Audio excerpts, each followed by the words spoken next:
ฟังเสียงพิณเสียงซ้ออ่อนตามลมมาวีฟ้อนอ่อนซ่อนเดเสียงซ้อดังอินอ้อยอินอ่อยสิอ่อยเอิญสู่พระธรรมเดนอ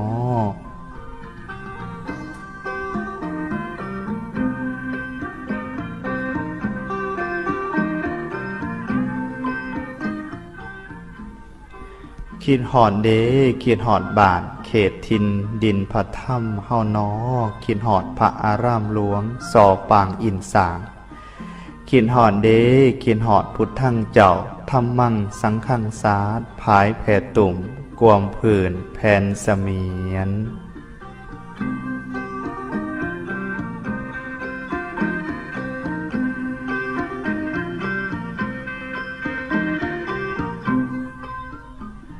ขีดหอดเด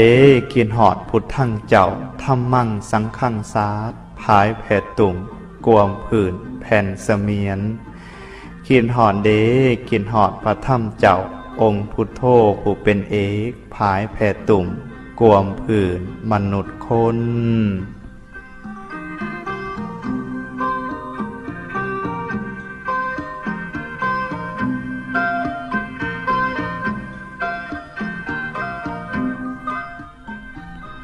ฟังเสียงมวยมวยของเจ้าหัวหำตีกองแรงผอมทั้งตีกองดึกบอกเตือนให้เฮ้าหูสังฆนาตองกังสดานดอกนี่นำบอกให้หูกำหายยาสิธรรม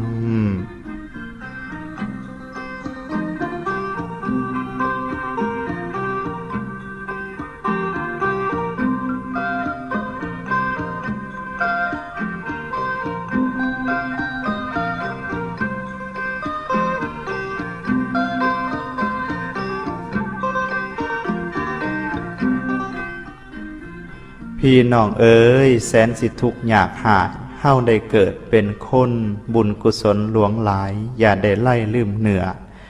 ขั้นว่าบุญเฮาหน่อยปางหลังบ่ไม้หมางแสนสิทุกข์ยากหายบุญหน่อยให้ตื่มเอาพี่น้องเอ๋ย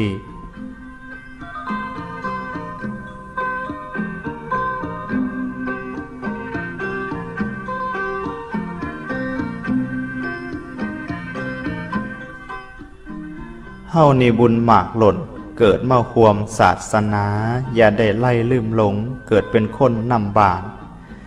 ถึงสิจันท่านไห้กำไลทึนเขินคาดศาสตร์บรดสัวเมียนพ่ายถ่ายหากสิเฮืองพี่น้องเอ๋ย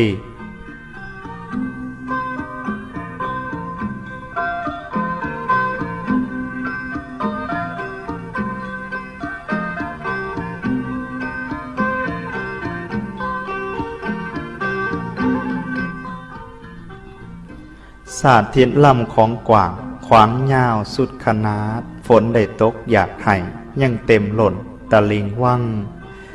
ขั้นเมื่อยามฝนแหล่เทว่าเขินคาดมดเสียงฝนอยู่ฝ่าของนำกระลดลงบุญกุศลสางทำท่านตักบาตรคือดังฝนหยาดไห้กระเต็มใดดังกันอันนี้อุปมาไห้เห็นห้อมพอหูหอมขั้นบ่ทำบุญไหวกุศลนั่นกะลดลงพี่น้องเอ้ย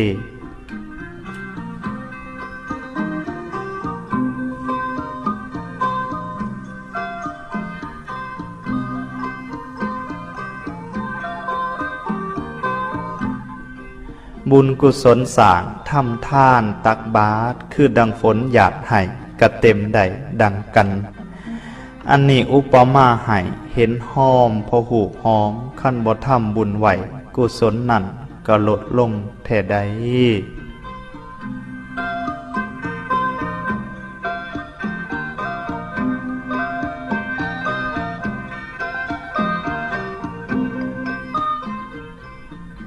มาบเหลือบกำฝ่ายเมืองสวรรค์เทวดาสื่นส้มกล่าวโมทนาหยอง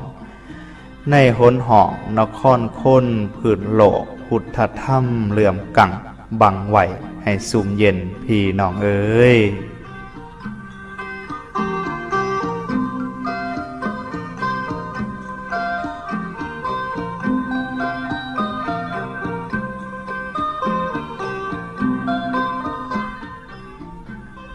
เฮามาพากันเว้นบาปกรรมหนานักมาเอาบุญเป็นสหายห่วมเพื่อนเฮียนสอบ